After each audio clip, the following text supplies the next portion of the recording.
Hey, what's up, everyone? Welcome to another episode of Drama Talk. It's your boy, Tyler. Guys, we have a really awesome show planned for tonight. Like, really awesome. I'm very excited.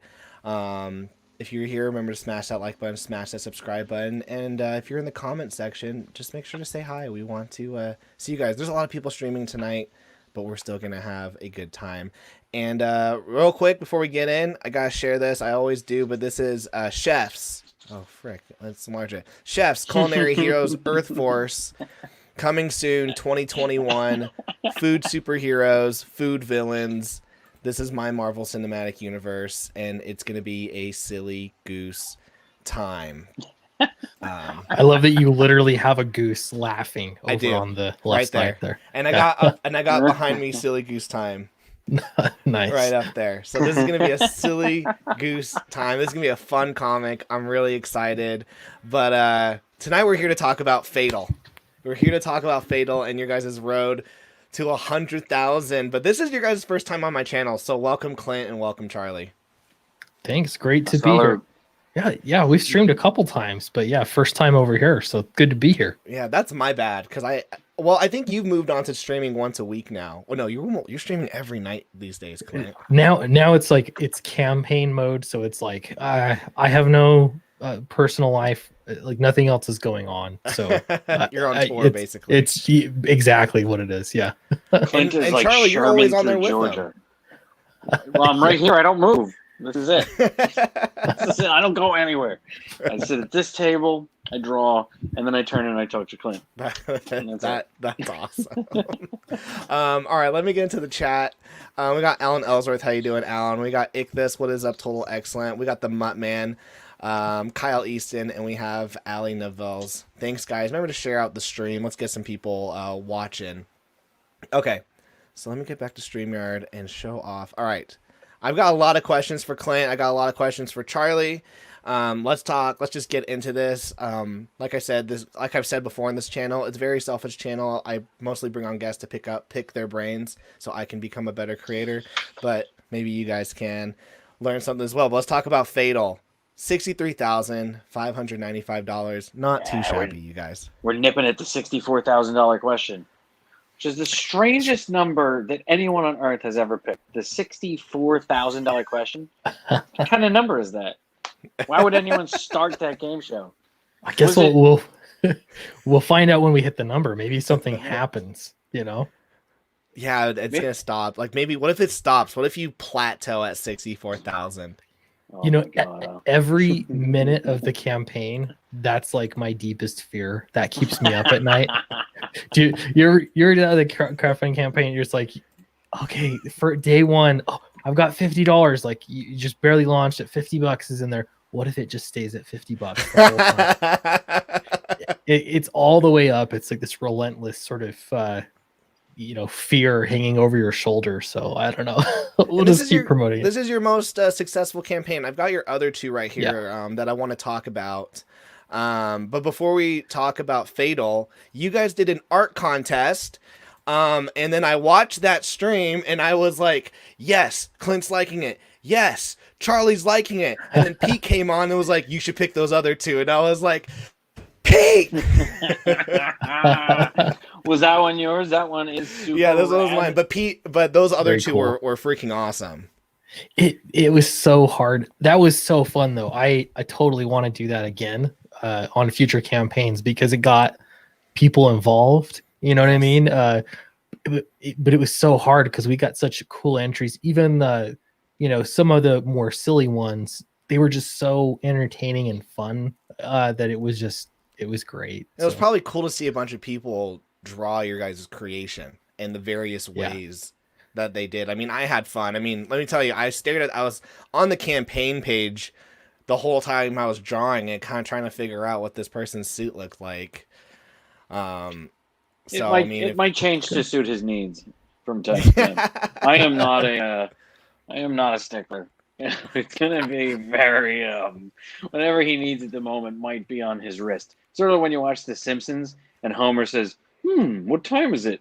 And he lifts his arm and his wristwatch is there. And he's just like, wait a minute, he appears. never has a wristwatch.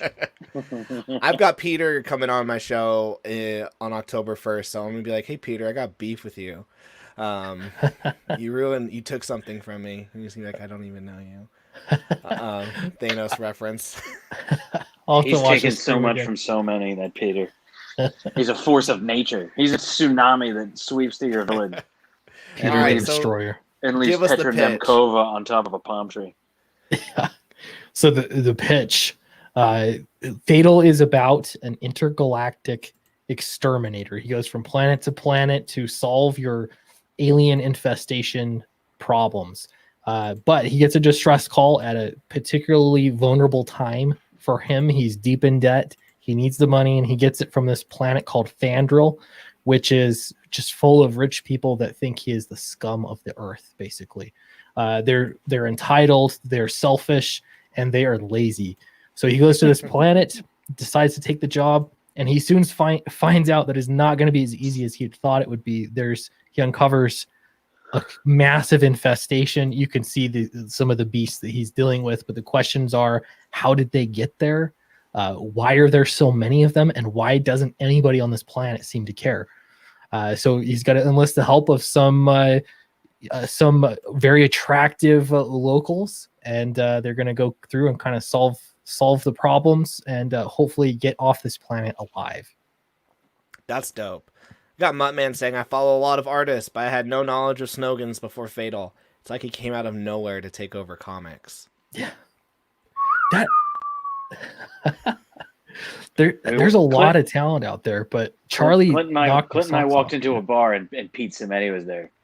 And Clint and I said, we're into this indie scene. It's the Wild West out here. And Pete Cimenti said, bitch, I've been here for 10 years. Since 06. That's why it's 06 on the shirt. Get your Alterna shirts. I just got my Alterna shirt. I'm very excited to get it. There's some deep lore. Yeah, we got to all wear them on a stream together. That would be pretty great. Oh yeah. We can. Peter would laugh. He'd be twin like, it up. But yeah, the concept is super cool. The art is amazing. I'll be honest, I'd never heard of you, Charlie, either. I've never heard of me either. It's nothing against you. I've been reading for comics for years and thinking, where is this Charlie Snogans guy? and here we are. I kept expecting to see a comic from me. I don't know. I couldn't understand why they weren't showing up. Oh, and it's a dystopian, and it's a dystopian tale, which is Clint's forte.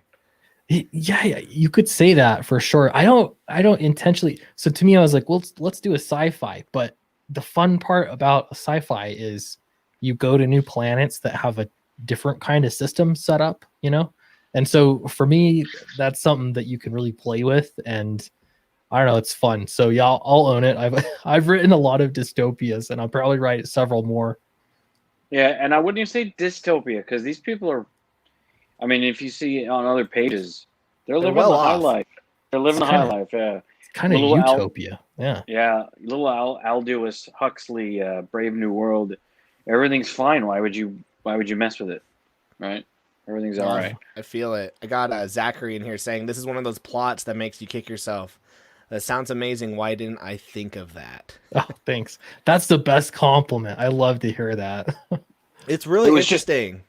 It was just sitting there too, and I had when Clint told it to me, I thought it was just coming out of him like it was all pre-formed. And I was thinking, what is this? How did you do this?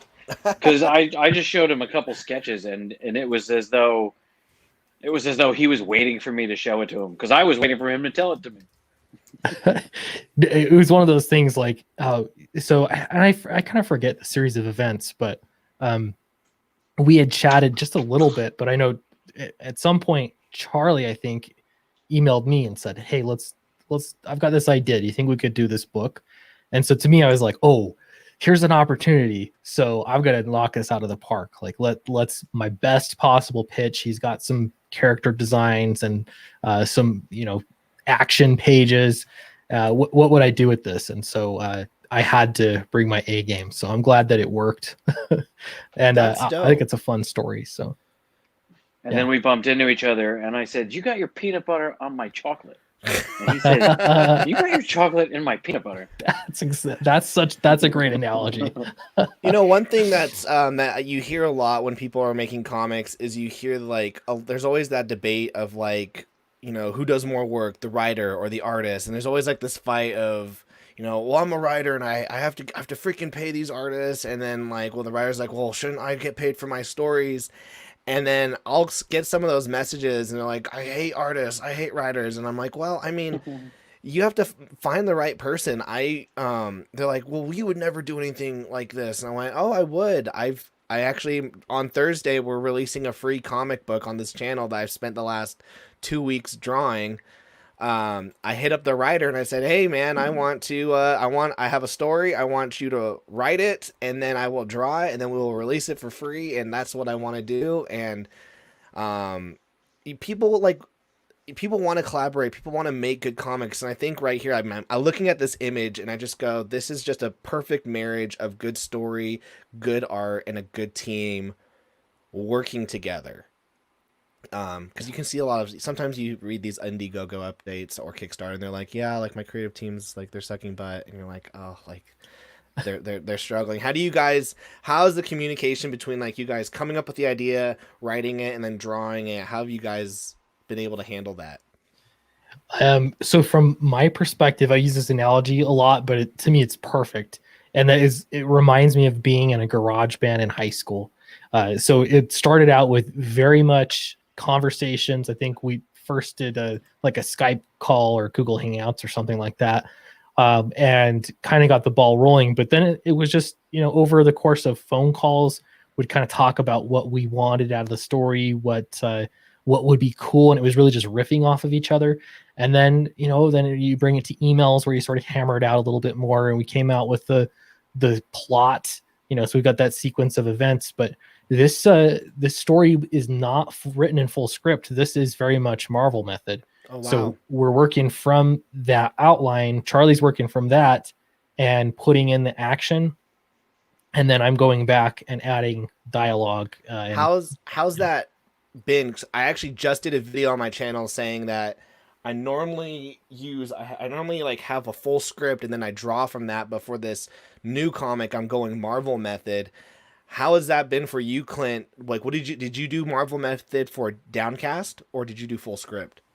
It was always full script. So I've only ever written in full script, and so to me it was a fun challenge, and it actually is not as hard as I thought it would be. Like when it comes down to actually writing the dialogue, because you're both working off of the same outline, you kind of know what, you know. There's some themes that I want to hit and some, you know, inner, you know, character development and turmoil that I want to bring out.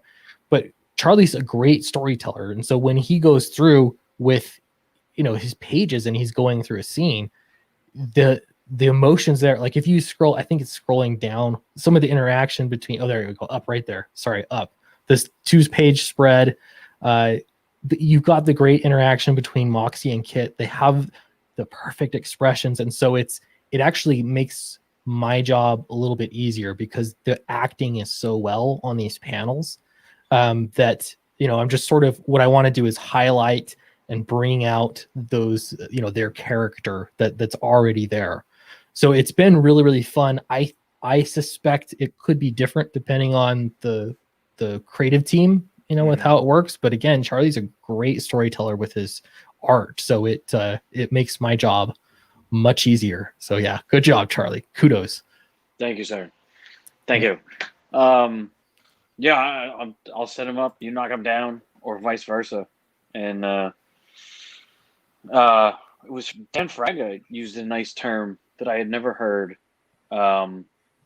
which was pearls and strings.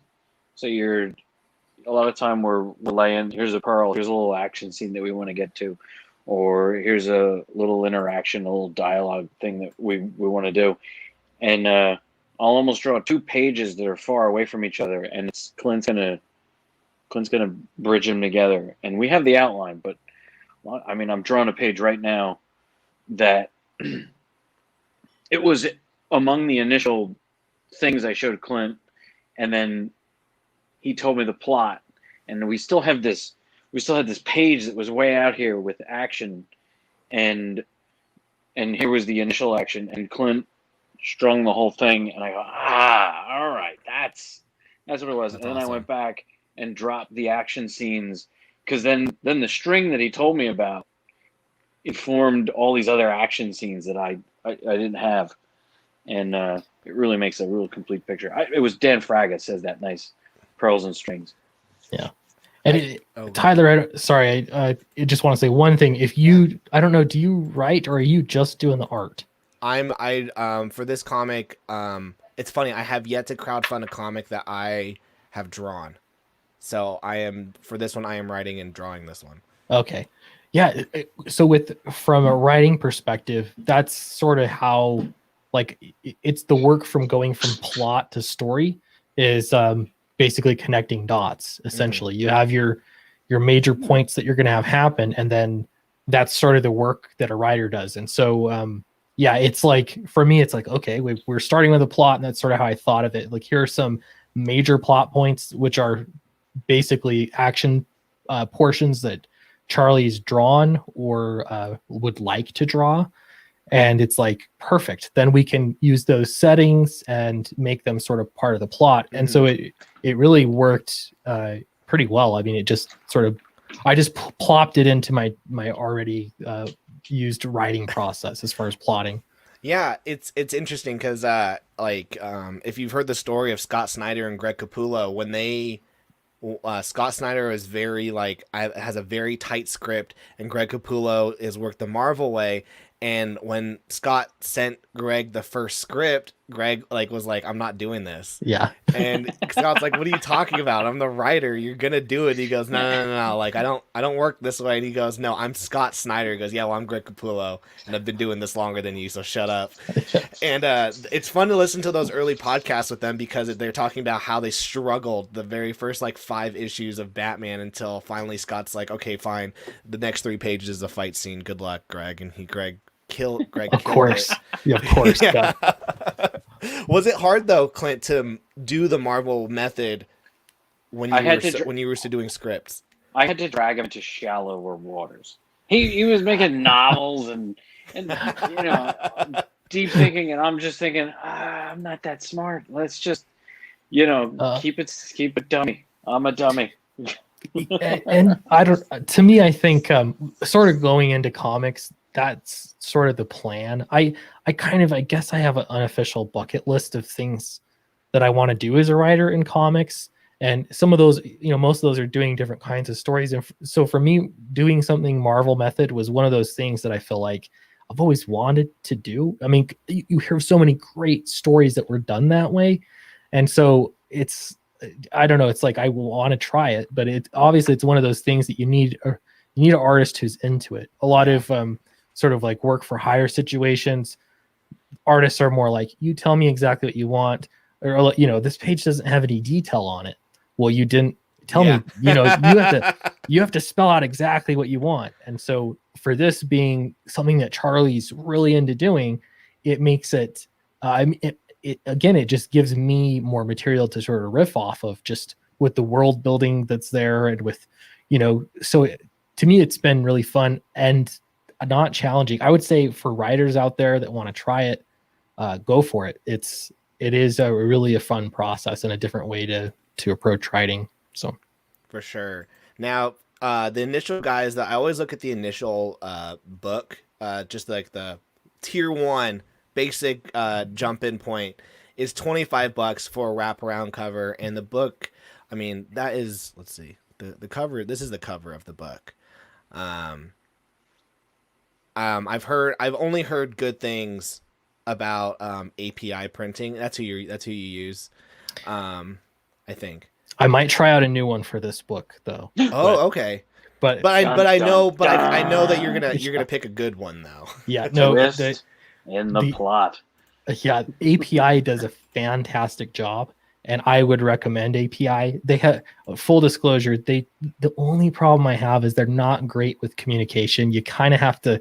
It's like you can email, but sometimes you have to call too, and it's not the end of the world. You have a contact there, you know his name, but that's my only gripe.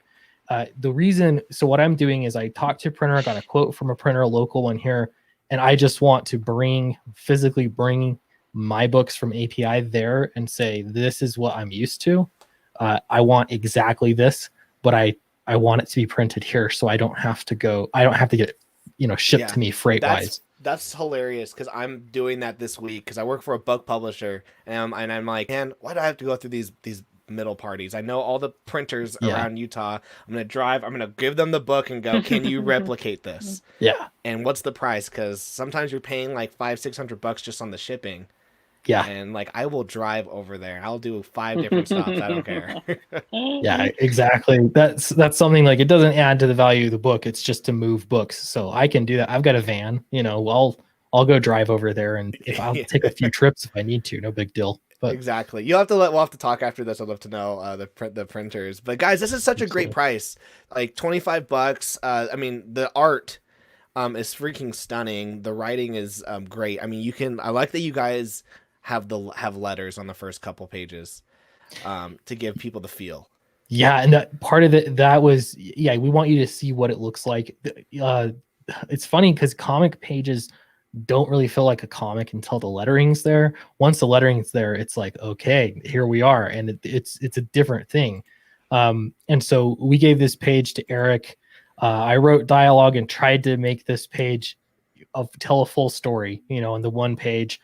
The idea was for Charlie to show off, I'm going to show off, and then Eric's going to show off. And those are the instructions I gave him. Just show off, whatever you want to do on this. So I think it turned out really, really nice. No, it looks freaking awesome.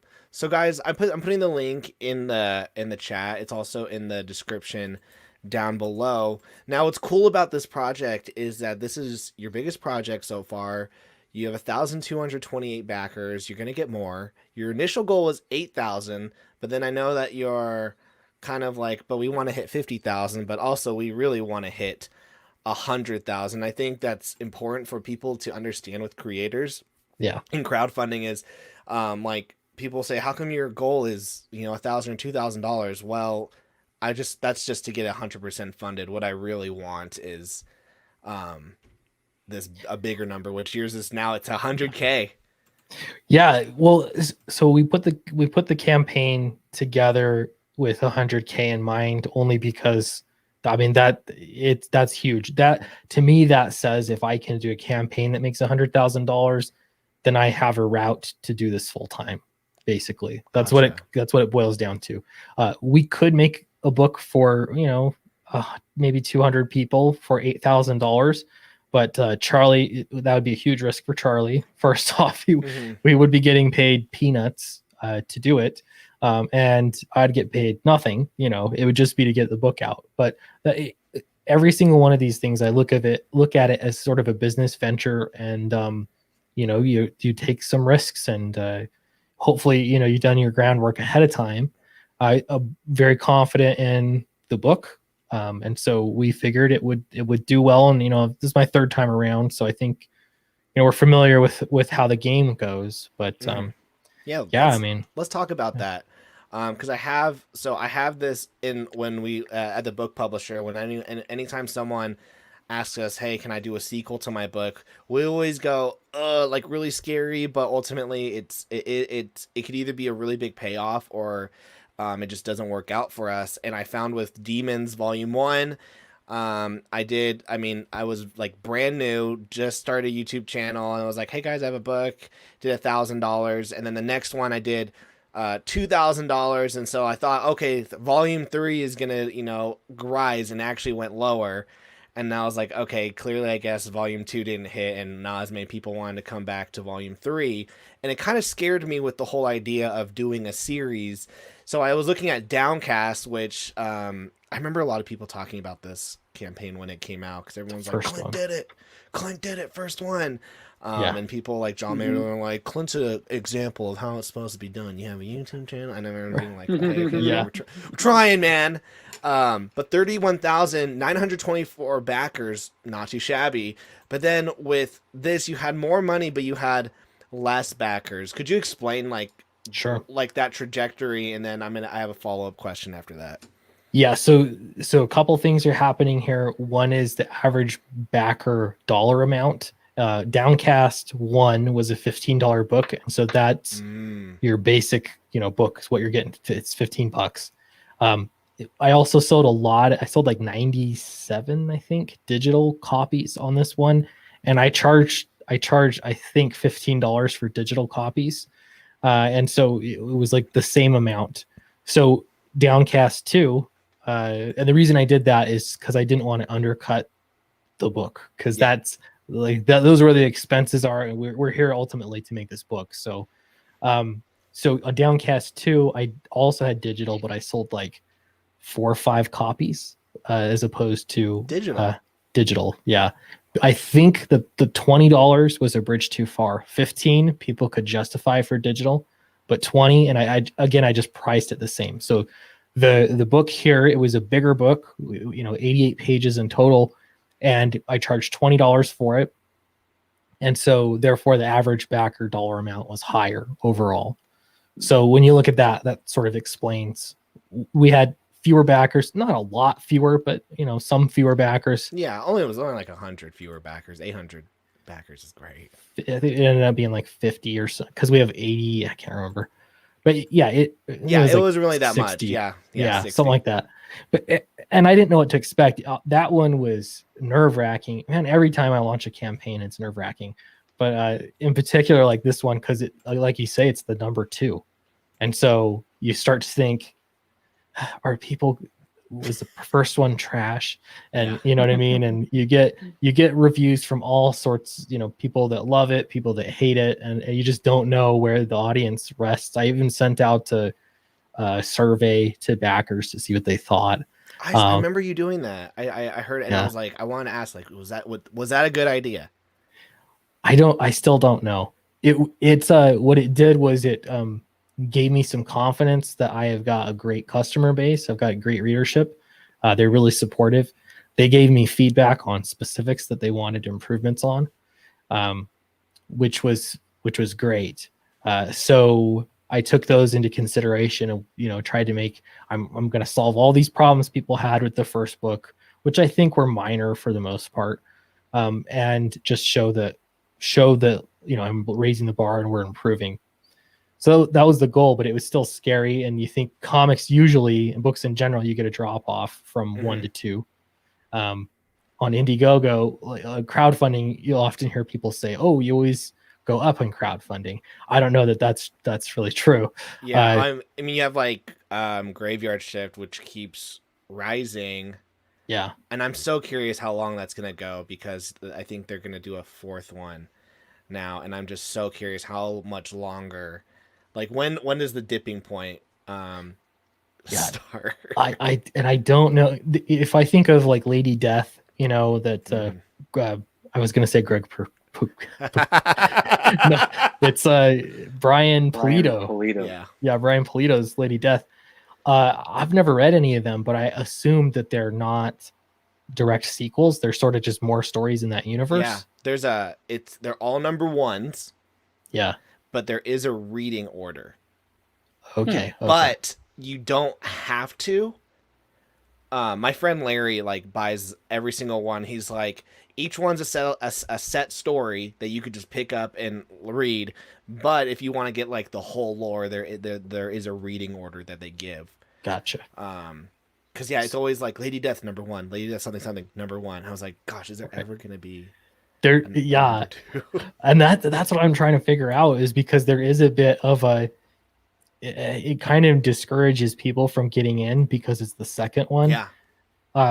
On this one, it was fine because I had extra copies of Downcast 1, and so I sold a whole bunch. So it was getting new readers that were buying Volume 1 and Volume 2, which was great. But I want to make, anybody that, if you read Rise and Fall, that it concludes in a pretty clean way, but there's still questions. There's still things about the universe. There's still a lot more story I want to tell, but it's this real, caution for making sequels, like you've described, because it could go very bad.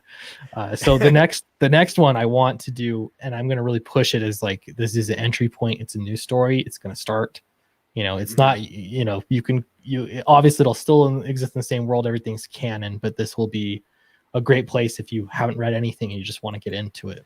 So I remember when I did, because yeah, with the whole reviews and you never know what people are thinking.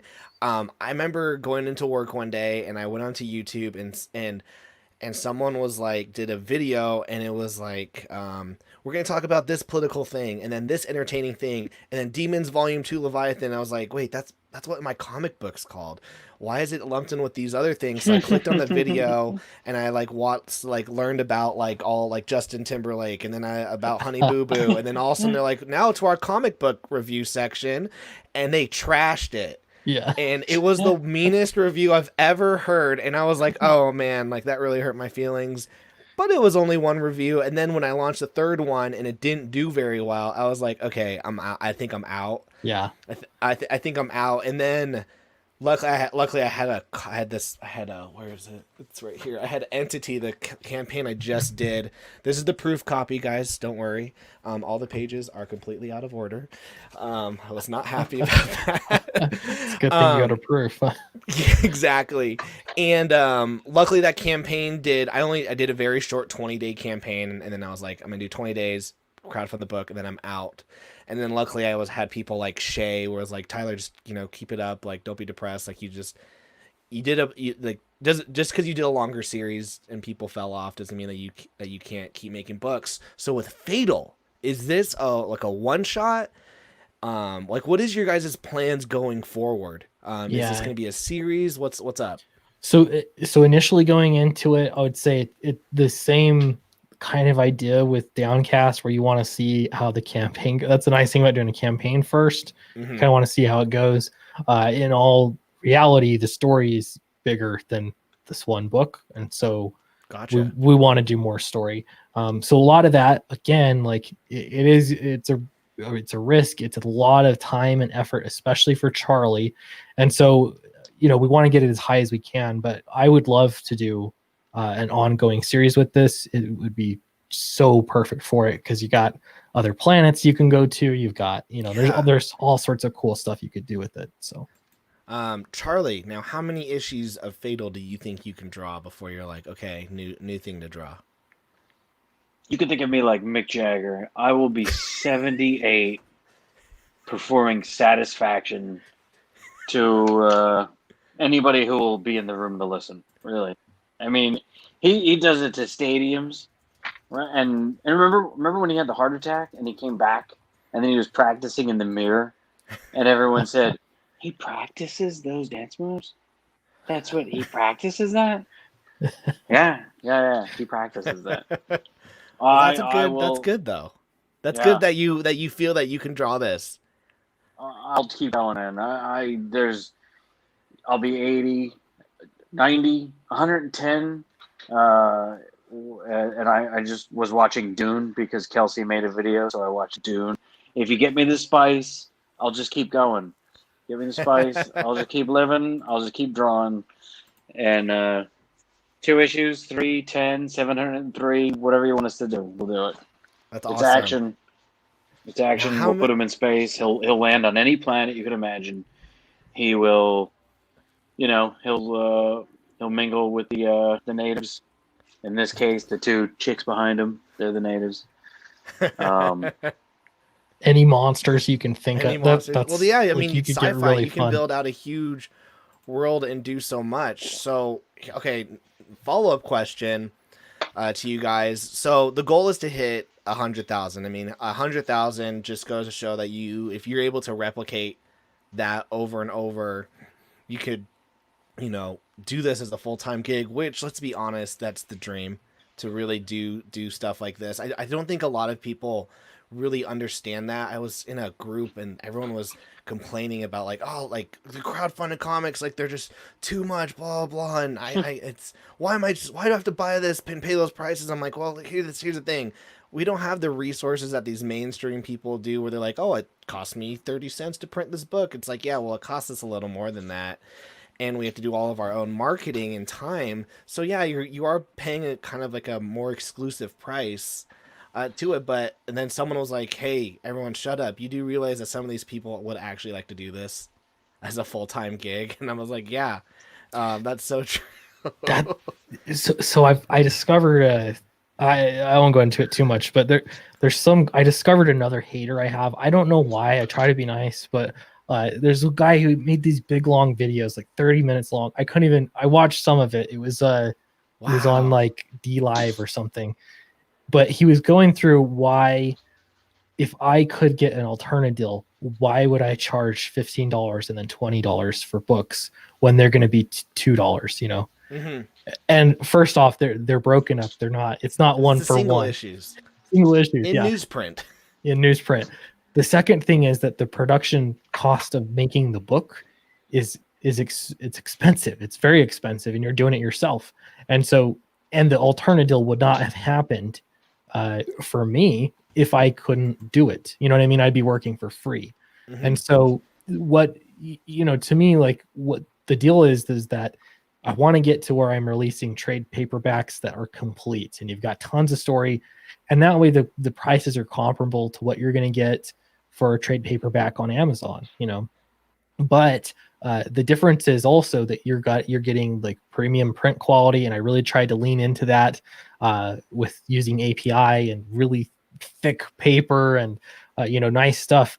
But you really are relying on early adopters who are interested in, one, supporting you, and then two, there's the collectability aspect of it with these relatively very small print runs that come from crowdfunding. And so it might not be for everybody. You know, if you're just there to buy floppies or omnibuses discount price when they or hit that level, someday maybe these crowdfunding campaigns will get there, but they won't get there if everybody has that kind of mindset. And so it's my job to make sure that the book it's worth it, that you see the value there, the collectability aspect, the premium book, and if or when they get released into other versions, they're just a different animal altogether. So Yeah, it's tough, but it's but it's different luckily though. yeah, Like yeah, we're going with like Alterna, like Tim Lim and Mark Pellegrini. Their books are published by AP. But when you buy their crowdfunded, you get like this. I just got this today, but it's a metal cover. Well, it's not really metal, but it's very shiny and yeah, reflective. And I go, wow, this is really good quality. But when you buy it in the comic book shop, it's not that quality. It's right, cheaper and there's less story. Um, it doesn't come in a cool box. It doesn't come with some cool exclusive stuff in there. right, Like you're really paying for, like, it's been really cool to see people open up your books from Rise and Fall and they're like, wow, I got all this stuff. Like it's right. on there, it's a bedspread. Like you're not just buying the book, you're buying an experience. Right. And it's kind of like Christmas. I back a ton of books, and every time I get one, it's fun to see. I mean, sometimes you just get the book, and that's cool too. Sometimes it's you get loaded with stuff, and that's what I try to do. Like, bookmarks, stickers, all that kind of stuff, because it makes for, again, like you say, an experience. Um, yeah, I mean, that's the unique thing about crowdfunding is you can do that relatively easily. You're shipping them a box anyway. Yeah. Why not make it a lot of fun to get that box? Yeah. Yeah. Well, that's funny you say that because when people have been getting my comics, they haven't been fun, which is which is why. And you learn this stuff, but hopefully, guys, on campaign number 5 that I do next year, the box is gonna have some really cool things. But unfortunately for this campaign, you're just gonna get some trading cards. That's good. And it depends on how much you're making and the costs of making the book and printing it and all that jazz. So Yeah, it guys, I'm can be making different. $0, by the way. I'm having to use my YouTube ad rev from last month to pay for my shipping supplies, guys. This is a question. Very Here's a cool. question. This is from Allison McGlone. Is it a full art team or is one person doing it all? Charlie. So far, it's me. We had a few colorists who stood up and then withered under the pressure as the cogs didn't line up. So we're still waiting for that final cog to line up for the colorist. Yeah. I think we have 20, 24 pages I'm in the middle of drawing 24 through 30-ish. With they're in the varying degrees of roughs and everything. And I colored the promos and all the pages that you see on the pages so far. And I hate. I'm not a colorist. It is a. It looks good though. So don't like it. Looks good. It looks good. I'm not saying it doesn't look good. I'm just saying it takes me 3 times as long to color a page than it did to draw it. Which I don't think that's how it's supposed to work, is it? I think when people are specializing, they can they do it faster. I don't know. I've had colorists that work really fast. It kind of depends on the art style, though, a lot. But we've tried out some colorists. So if you know a colorist, or if you're a colorist out there who sees Charlie's coloring and you think I can do that, hit me up. Shoot me an email. We want to hear from you. But one thing we didn't want to do is just like put any colorist on the book. Like I said, I've been saying that this is a blockbuster, and so we're trying to treat it that way. We wanted to make sure we can get funding and get producing the comics, so we went ahead and did that. But we've tried out several colorists. I've had another one now that I've sent the sample pages, and he just disappeared. I think I don't know if it's an intimidation factor or something. Where'd he go? I'm looking through the campaign, just like all I see is Clint and Charlie's name. I'm looking for an Eric Weathers. Where is the rest Eric of the Weathers art is team? there. Did I not put his name on the campaign? No, his is. I was just saying, but like, where is the rest of this art team? There's no way that Charlie is putting in this like much work and it's looking this good, and evidently it is. And I'm not gonna lie, if we were like, hey Tyler, can you color this, and you have to imitate it, I'd run away too. I'd run away too. That's the thing. We're trying to find the right colorist, but I think it's important because I mean, as you know, Charlie's kind of new to making comics. He's done one before. He's done a 10-page story, and he's done advertising. But what would be ultimate is when you have the colorist that works, and they're the right colorist, and then you just exclusively use them for everything, the future. I think that's what a lot of artists do. So that's what we want to find. There were a few that came through and I said, we can't do that. Look at that. We can't do that. That can't be it.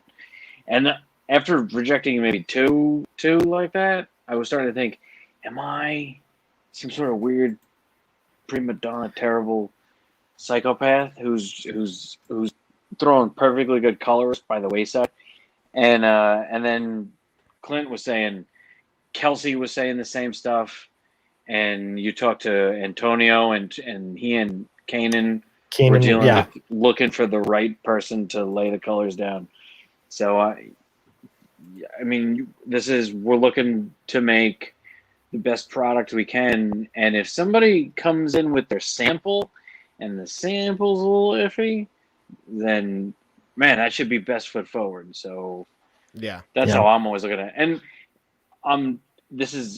I drew for Zach before for Jawbreakers, but before that and all during that, for 15 or 20 years I've been drawing advertising. And sometimes other people color my work. Sometimes, mostly I color my own for storyboards and concepts. And when sometimes somebody comes back with colors that they've improved everything that you were working on, and you think, oh, you're making me look great. This is fantastic. We're selling stuff. This is lovely. And sometimes somebody comes back and you just think, did you even look at what I drew? Were you even paying attention? That's not even the same person's foot. Are you paying it? I mean, that's, you're showing that page and somebody comes back, and what you're looking for from a colorist is that step one, they're clarifying what the black and white art was showing. Yeah. So make sure that the values stay clean and somebody doesn't make it more confusing. Step two is adding something, right? But that's very distant to keeping things clear. And you could, a lot of times you've got, I mean, here, this is a good image for what I'm about to say. You can make something complex. This is a complex image. There's smoke. The rockets are swirling around. They're going towards that figure who's silhouetted in the background not in the background, but he's silhouetted in front of the cityscape. Now that's a complex image. I colored this. and I went back and forth. This is what I'm saying. It took way longer to color. I went back and forth with the colors because the first 3 ways I colored it made it fall apart.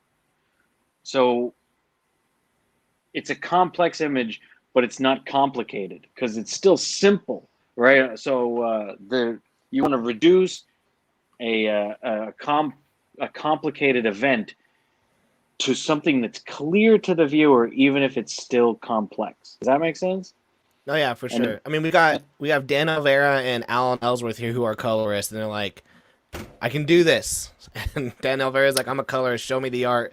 So here's the art. So I mean, if you want to reach out, send me an email, please. Yes. It's sweetcastclint@gmail.com. And we'll talk. What I want to see is just some samples, and then we have some black and white pages that you can take. You have a turn it bat, swing, show off a little bit. But really, we're looking at. I mean, Charlie's got some great samples of what we're looking for, essentially. So I mean, it sets the bar because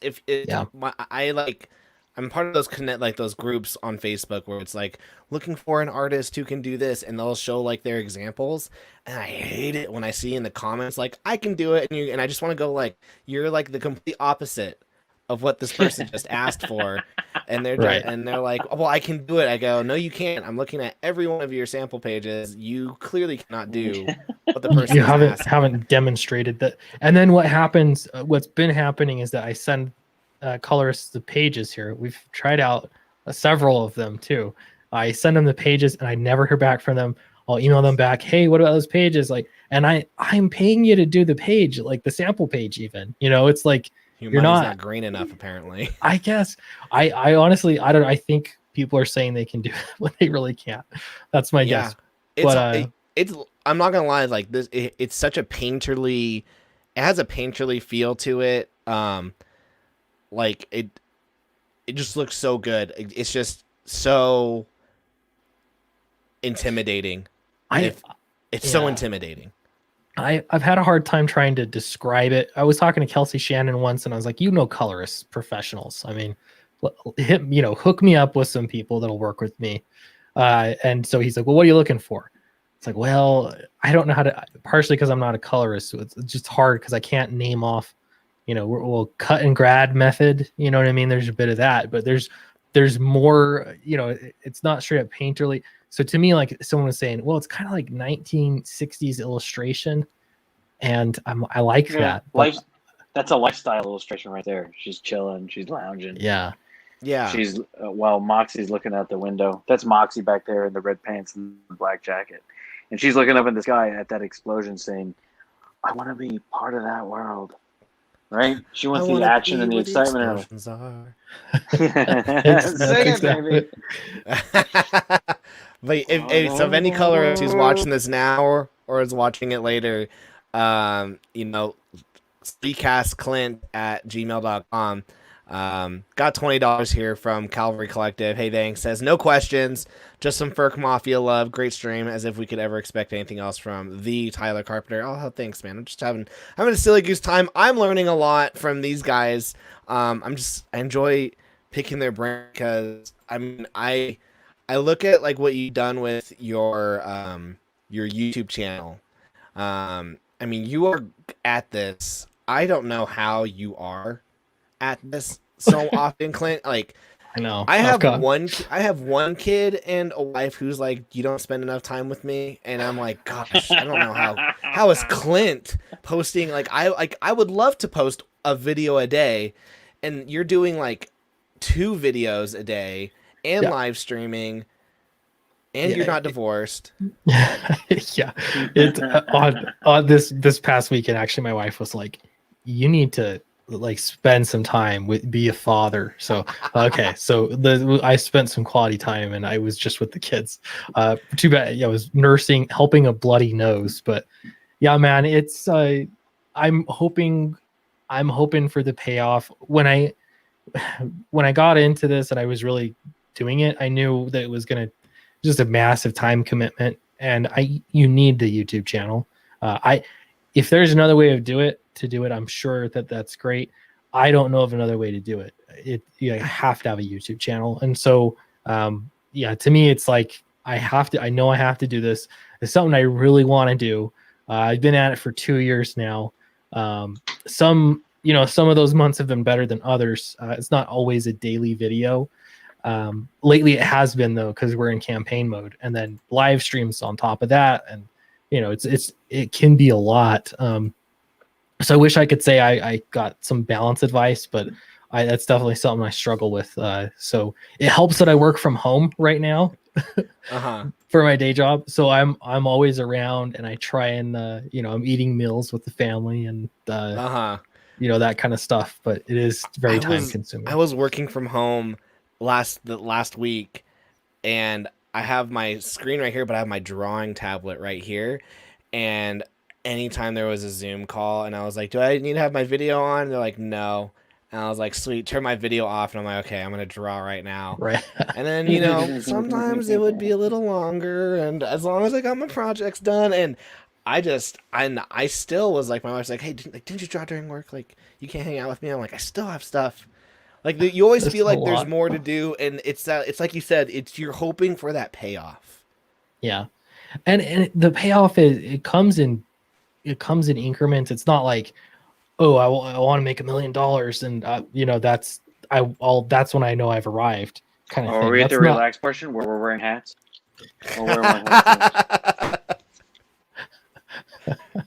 What is it? Is there a problem? Now I can't relax for some reason. That's really creepy. It puts the lotion in the basket where it gets the hose. How many? Oh gosh! Just like saw my camera was in the way, and I was like, "What's that?" My kids. How many campaigns are you guys trying? My kids actually came up to me and said, "Will you wear this tonight when you talk to Clint?"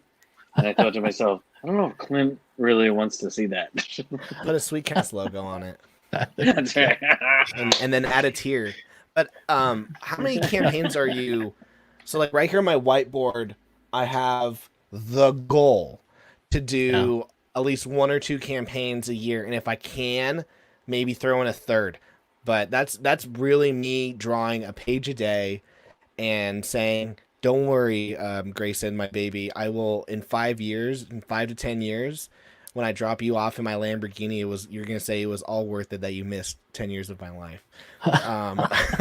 Like what is your guys' plans to I guess make this, like, crank them? You already have 2 now with campaigns. Is it 1 campaign a year, 2 campaigns? Yeah.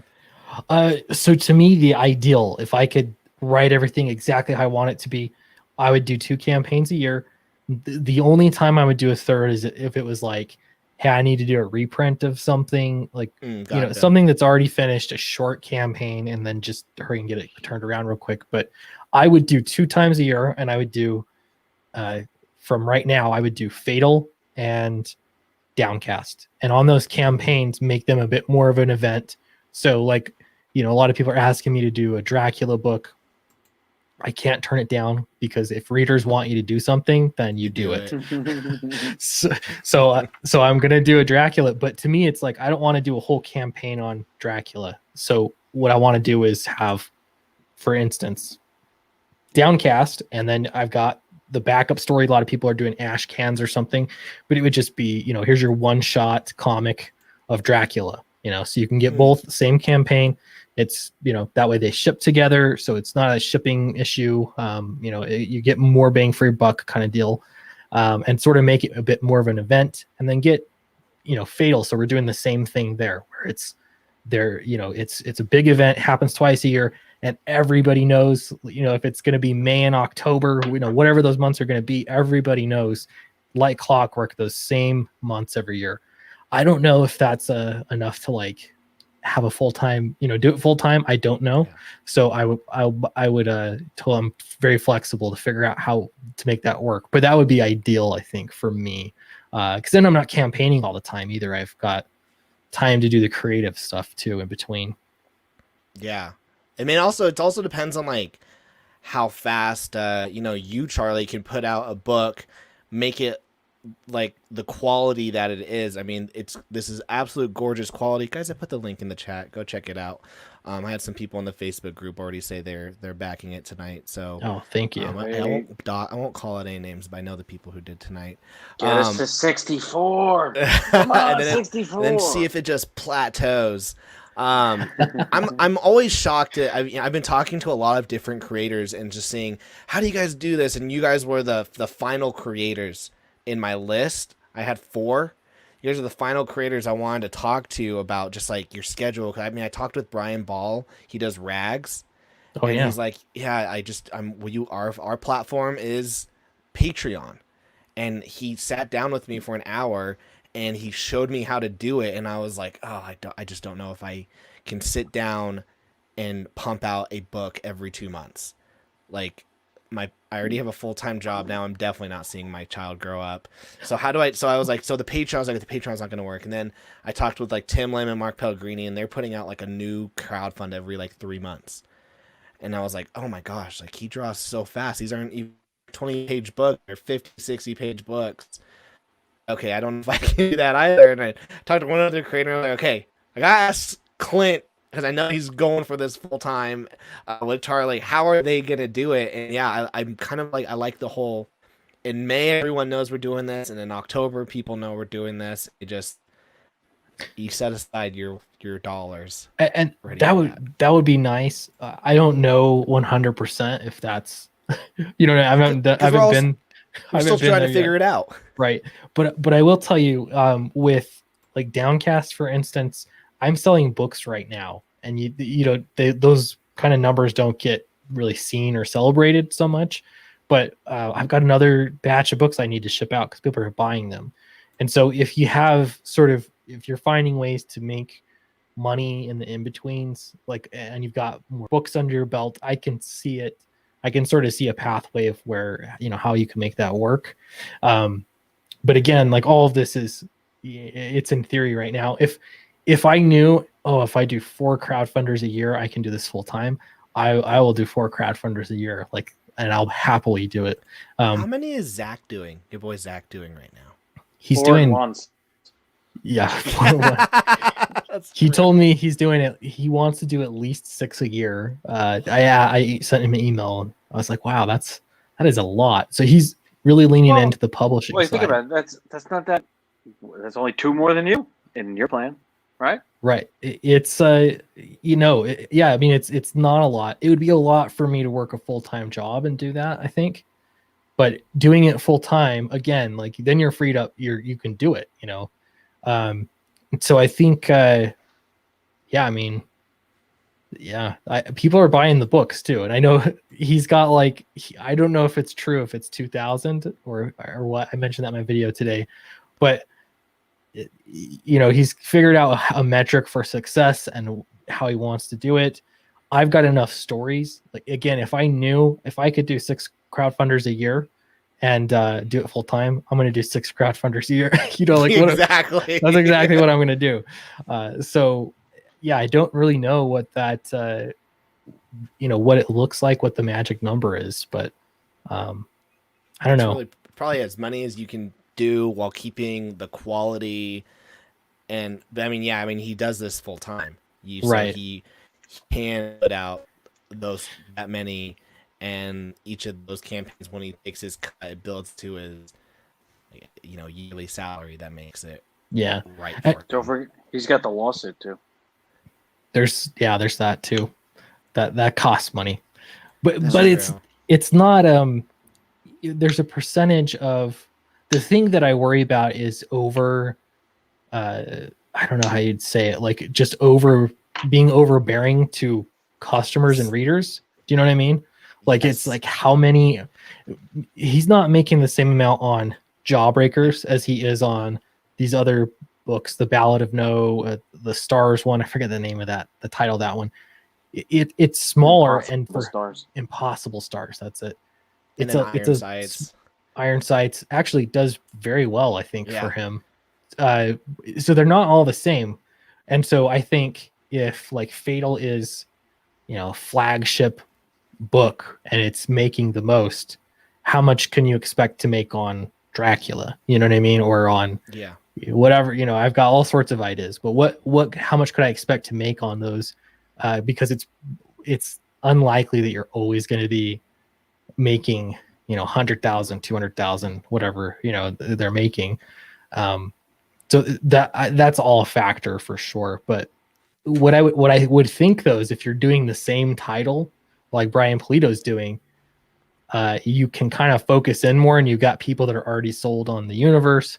If we were doing Fatal 4 times a year, and then you try out some new thing, you do a little 5th one or something. That's something new. It's something different. It sort of minimizes the risk on it. But again, that's a lot of drawing for Charlie. Like a lot of drawing. Come on, Charlie, like draw faster, man.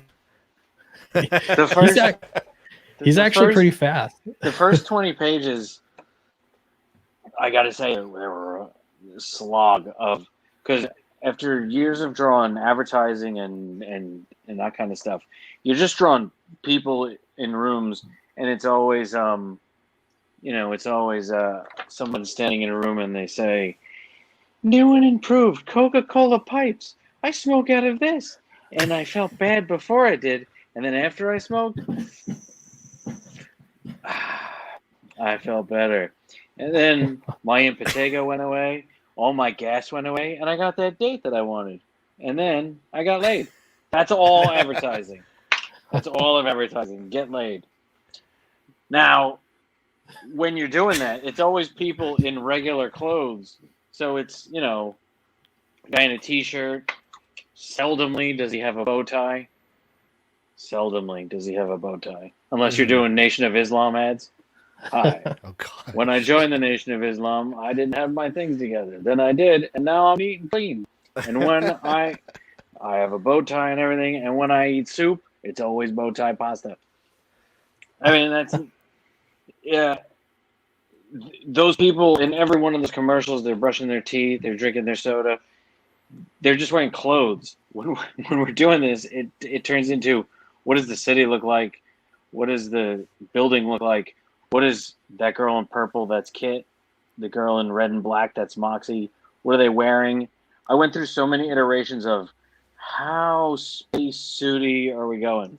And I went too space suity, and I thought, let's take it back, because it gets cold when it gets too space suity. And if you go down to the next page, there is a room filled with people who are, I know that's a small image. I don't know if you could zoom in a little bit, but that is a room filled with people, and none of them are just wearing dresses and suits. I mean, it's all reimagined gear.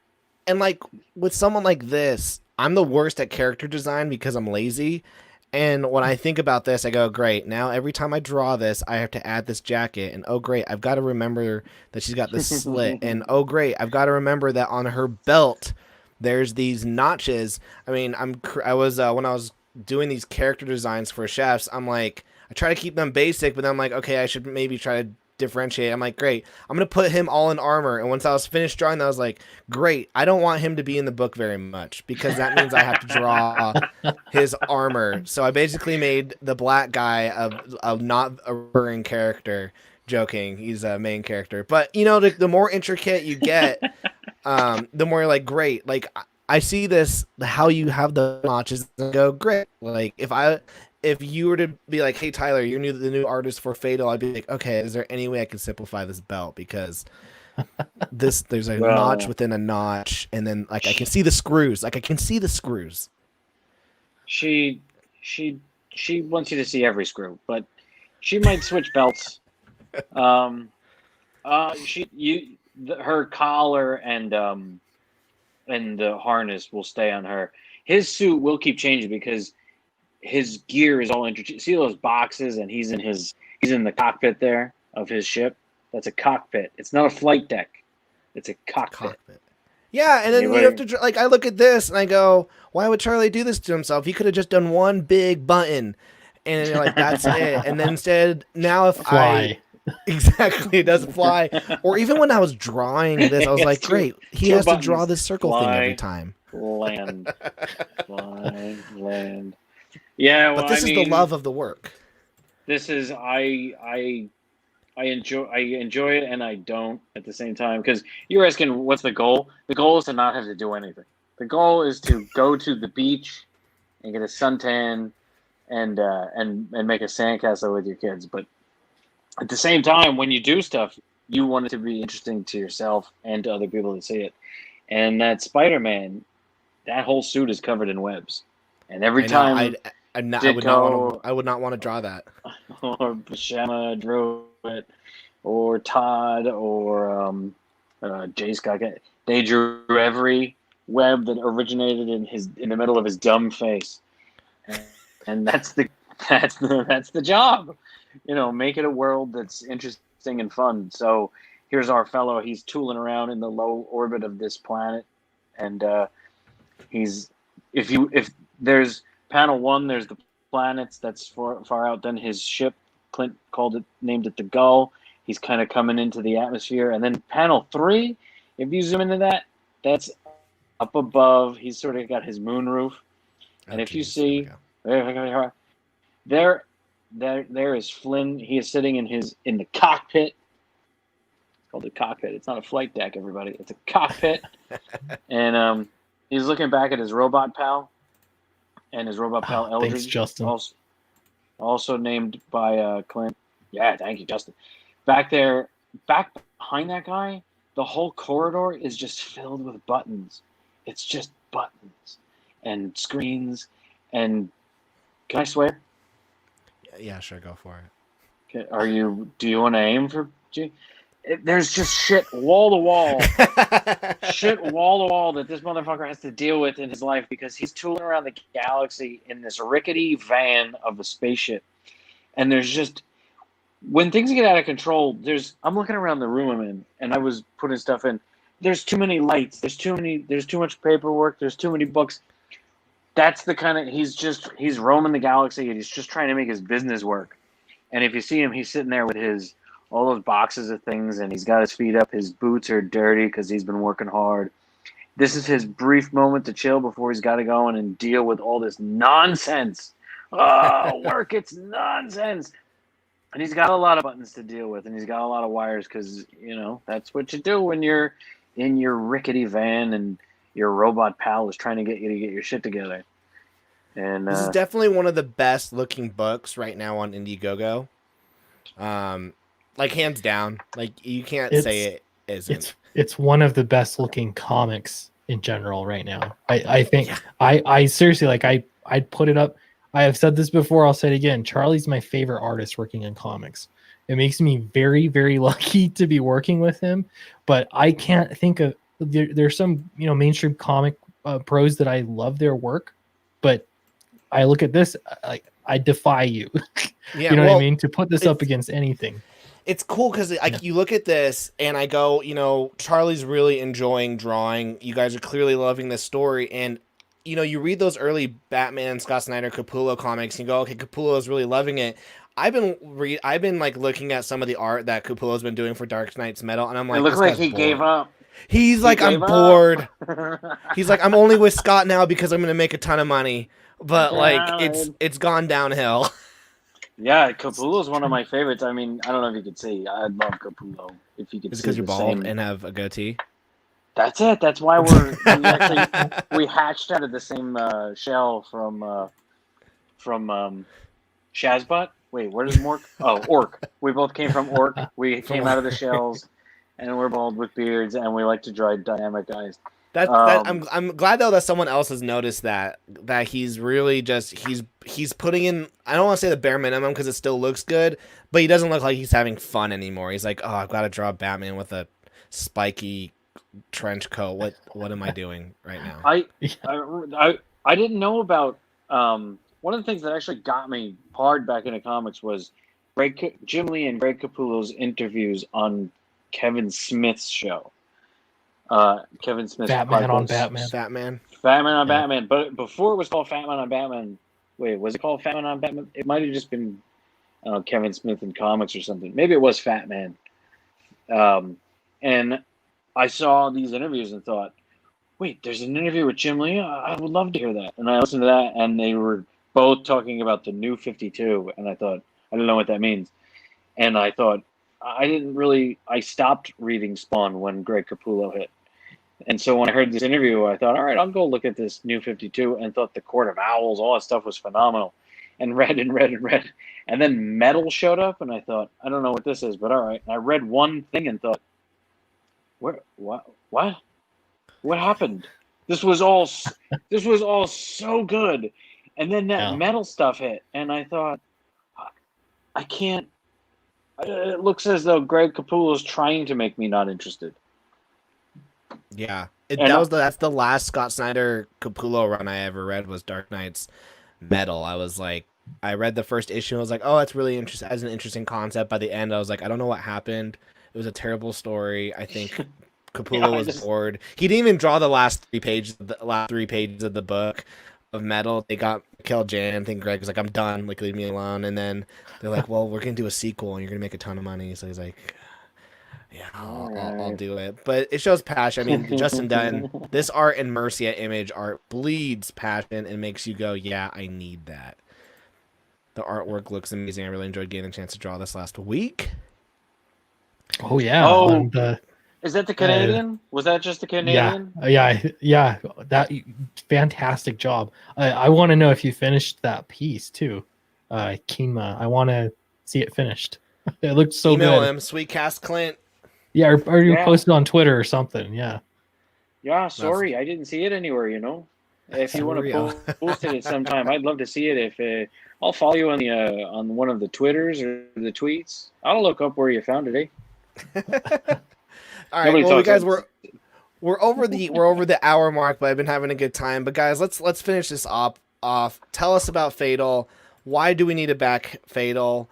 And where can everyone find you guys? If you don't back Fatal, look at Clint. Clint, take your hat off and give him the stare. If you don't back Fatal, Clint's coming to your house to murder you in your sleep. Dude, that's actually really intimidating. Dun, dun, dun, dun. You could be in Breaking Bad. Clint's doing that to you. Put the lotion in the basket or it gets the hose. Put the comics in the basket or it gets the hose. That's my private pile face. Someone that was Cecil that made that connection. So you have him to thank for that, I guess. That's the scariest. Am I the only one that's terrified? It's on my head and I'm terrified. It's creepy, legit. And now the inside of it, our Canadian friends. What's her name? Kima. The inside of it smells like beer now. And it's only a Canadian would understand. The inside of your mask smells like beer, eh? Wow, you're doing it right then. Getting that 2-4 and hit it over the road, Yeah. Seriously though, with Fatal, okay, I'll give you the pitch real quick. Fatal is about an intergalactic space exterminator. He's a blue collar guy just trying to make a living in this galaxy. And so he goes from planet to planet trying to find work.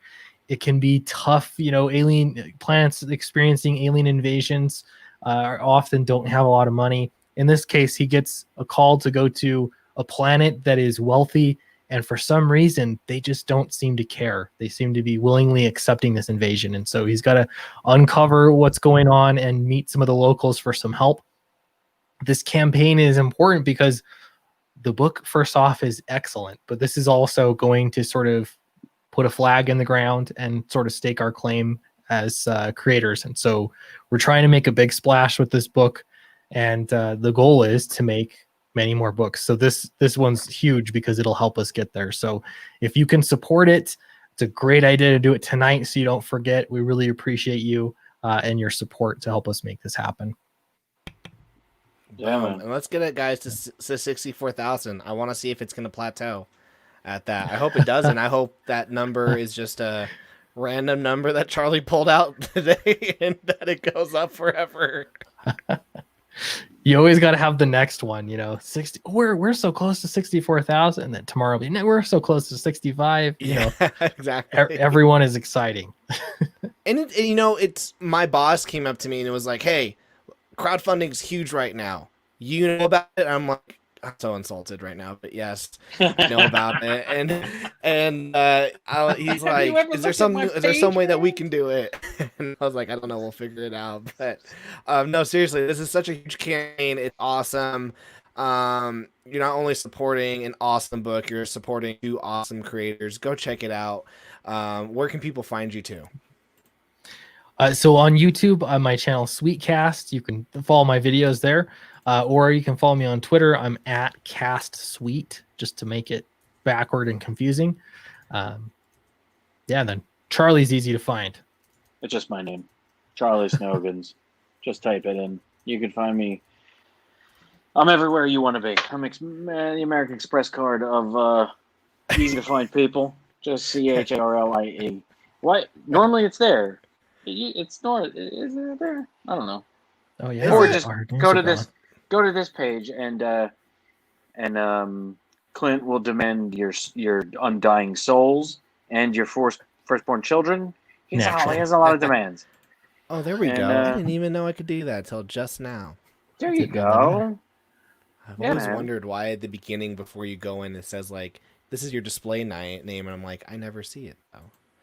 So there we go, guys. Go back. Do you do that too? Now I'm seeing my name. It always appears right when we start, but then mine are just always on. I don't know either. I need to play around with StreamYards. Do you pay for StreamYards yet, Clint? No, I don't want to. It's like $50 a month or something. Yeah, neither do I. I'm like, I don't want. I was like, I don't like having. They're like, you can have 10 people. I'm like, I don't want more than 4. So this is good for me. 10's over too 4, many. it gets confusing with over 4. Yeah. Yeah. Then people are like, I don't know how those people do like the 10 people streams, and I'm like, you're either sitting there waiting to talk or you're interrupting someone. Yeah. And that's not a silly goose time right there. So, all right, guys, go back, Fatal. Go follow Charlie. Go follow Clint. And, guys, thank you so much for watching Drawn Talk. Smash that like button. Smash that subscribe button. And remember, guys, Chef's Culinary Heroes Earth Force is coming soon in 2021. But jump on the channel on Thursday because we're going to be giving away a free, well, it's not giving away, everyone gets it, a free download of a black and white 20-page comic called Masked that writer Frank Martin did, and I did the art. I've literally been grinding up until, like, tomorrow I do the cover, and then on Thursday we put it out. It's been nonstop inking all night, and nonstop not being a dad and a husband. So, guys, come back on Thursday, and all right, you guys have a good freaking week. Peace. Nice time. Thanks. Thanks, Clint.